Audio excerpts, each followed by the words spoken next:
Today we're going to talk about marker training. Now this is something that everybody's probably heard about but may not exactly know what it is or how you can use it effectively when training your dog. So here today we're going to show you how to use a clicker for marker training, but first you need to understand what is marker training and why is it such a popular phenomenon right now. So with marker training, what we're doing is we're conditioning our dog to a marker. In this case we're going to be using the clicker today, but first we need to teach our dog what does this mean, and that's what marker training is. We are using either a mechanical or verbal marker to indicate to the dog the moment that they've done the skill or just done something nice that we want to be able to reward them for. So we're going to be using a mechanical marker, that's our clicker. So to start this, we're going to charge the mark. There's multiple different types of training that are going to use a marker word in them. All of them, though, that we'll talk about today first require the dog to understand that click means they are going to get food. So to start this, we want to have a value of food that your dog likes. It doesn't matter if they know that click means food if we're offering something that is not appealing to them. So if I were to click and offer a piece of broccoli to them, odds are most dogs are going to be like, I don't want that. So we need to be sure that this is something that the dog values and that the dog wants to get.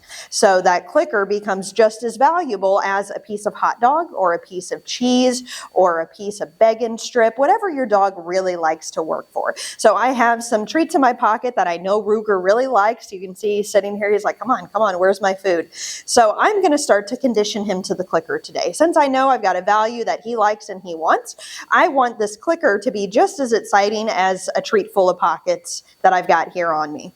So to start this process, I'm going to have my clicker, and all I'm going to do is press this button, and when that click sound happens, within 3 seconds, I'm going to give him a treat. We want to be sure to be quick with our timing because this is new to our dog, and if I've clicked and a minute or two passes and I hand him a treat, he's not going to make that association that that noise or that sound had anything to do with him getting a treat. So I'm going to go ahead, I'm going to start to just click and give him food. Wait a second or two, click and give him food. That's our first step. So I'll go ahead, I'm just going to click, and then I'm going to get some food out and give it to him. He doesn't have to look at me. He doesn't have to do anything. I'm just going to click and get him a piece of food. And again, this is just teaching him that this sound means something really good is going to happen. I'm going to get something really tasty. Now that being said, every time this button clicks from now on, he needs to get food. He needs to get this treat. That's what's going to make this so valuable. If I start to click and nothing happens, he's going to learn that this is no longer something that he needs to pay attention to, and he's not going to value it anymore. So it's very important that once you've conditioned your dog to the marker, in this case the clicker, they know that that means without a doubt they are going to get paid. Even if I accidentally click at the wrong time, or if I am picking it up out of my pocket and accidentally hit the button, I still need to get some food to him to make sure that that relationship and that association stays strong. Now, after I've done this a few times and my dog is starting to associate that, oh, okay, well, every time that button happens or that click happens, I get food. What I can do is I can start to wait. Now, in this case, I'm going to just distract Ruger a little bit, and I'm going to click. If he looks at me, that's great. That tells me that he's starting to understand what this marker means. But if he doesn't, that's okay. I may need to be in a less distracting environment. I may need to make sure that he's comfortable where we are, or I may need to take some time to just click and give him some food to condition this sound to him. But a good indicator of whether they're understanding it or not is to wait until they do look away or until they do get distracted and then mark. And if that dog turns their head immediately back to you, that's a pretty good indication that they're learning that this sound means something good is coming from the handler. This is also going to build a really good relationship between you and your dog because they're learning that really good things come from you, and it's going to help impact a lot of areas of you working with your dog or you just being a pet owner with your dog. We're just trying to create a good relationship between the two of us, and food is a really good way to do that, especially if it's coming from us. It's going to really solidify that relationship between us and our dog. So I'm going to go ahead, I'm going to toss a kibble out just a little ways to get him distracted. I'll let him pick that up and just kind of mosey around a little bit. And see, he even offered a little bit of a head tilt. He's like, oh, wait a minute. That sound means something good might be happening. So now you probably won't have to toss a treat to get your dog distracted. Very nice. But you can also practice that if you want to in the beginning. So So I'm going to wait just a second or two, see if he'll disengage from me. If he doesn't, I'm going to provide a little bit of a distraction here. Then immediately coming back and you see him take a step closer. Ooh, okay, all right, I know what that sound means.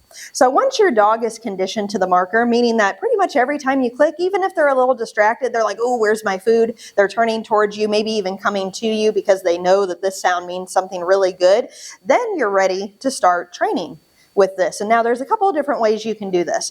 Whenever we're training a dog, there's multiple different techniques that you can use. So there's lure and reward, which is very common. That's, just let's put the treat to their nose and lure them into that position that we want. That one's very common.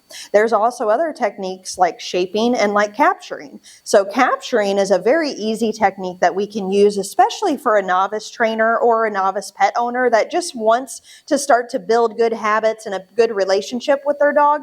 Capturing is a very, very easy way to do that. You don't have to ask your dog to do anything. You can just wait for them to make a good choice, then use that clicker that they're accustomed to, mark and reward the dog for that choice. So first, I'm going to show you kind of how to use this with training, especially with basic skills like sit, maybe down, maybe touch, depending on what your dog knows. This is a really good way for you to practice your timing.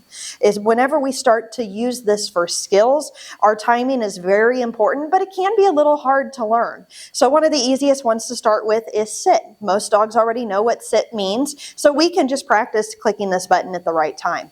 So whenever we do this, I'm going to ask my dog for sit, but I'm not going to give them any food or click until their butt hits the ground, because that's the goal behavior with sit. So this clicker is meant to indicate to the dog the moment that they earned payment or the moment that they did what we asked them to do. So if I say sit and click while they're still standing, my dog isn't really going to learn what sit means because I clicked when they were still standing. And that indicates that I wanted them to stand even though I said sit. So I'm going to go ahead, I'm going to call Ruger over here. I'm going to say sit, and I'm going to click the minute that his bottom hits the ground. Now, because we've conditioned him to the marker, I don't have to get the treat right to him as soon as his bottom hits the ground. That's what this tells him. This clicker tells him that behavior that you just did, that motion of putting your bottom on the ground, is what I wanted, and I can indicate that with my clicker. That also makes it easy for you to have a little bit of time to get your treats out of your pocket and to give it to your dog. So I'll go ahead, I'll do that a couple more times just so that you can watch the timing between me saying the cue and when I'm hitting that button to indicate that he did what I wanted him to do. Come here, Roo. Good boy. Come. Sit. Good boy. And see, the instant that that sound happened, those ears perked up and he's looking at me like, oh, okay, I know what that means. Come here. Good boy. Sit. And see, again, those ears go up and his head goes straight to my pocket. He's like, oh, wait a minute, I know what this means. Good boy. Come. Sit. Good. So see, again, waiting for that mark until his bottom hits the ground.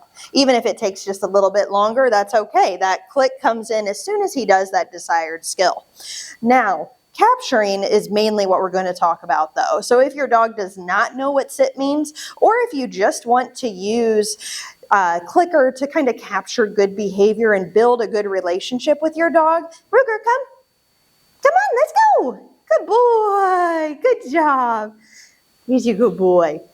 So with capturing, there's a couple different ways we can do this. You can use capturing to teach skills. So Ruger, come. If Ruger does come over to me and he just randomly maybe offers to put his butt on the ground, maybe not.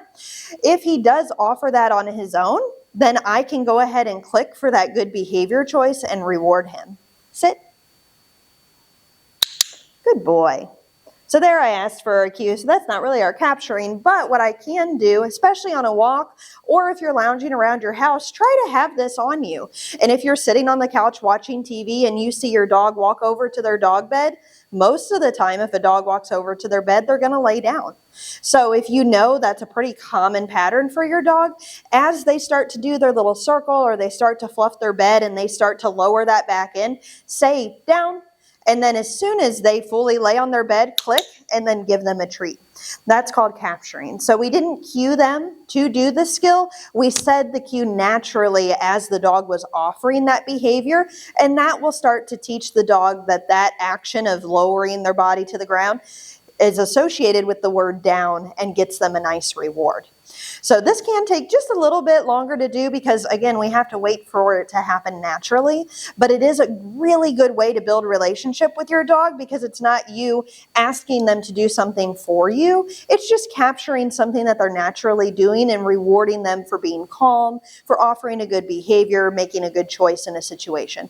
You can also use this like on a walk. So if you're on a walk and say another dog starts barking, if your dog just kind of looks at him and looks away, mark that and reward them. That's a good choice. So just capturing things that your dog naturally does will help reinforce that those are good choices and those are good behaviors, and we want the dog to offer that more.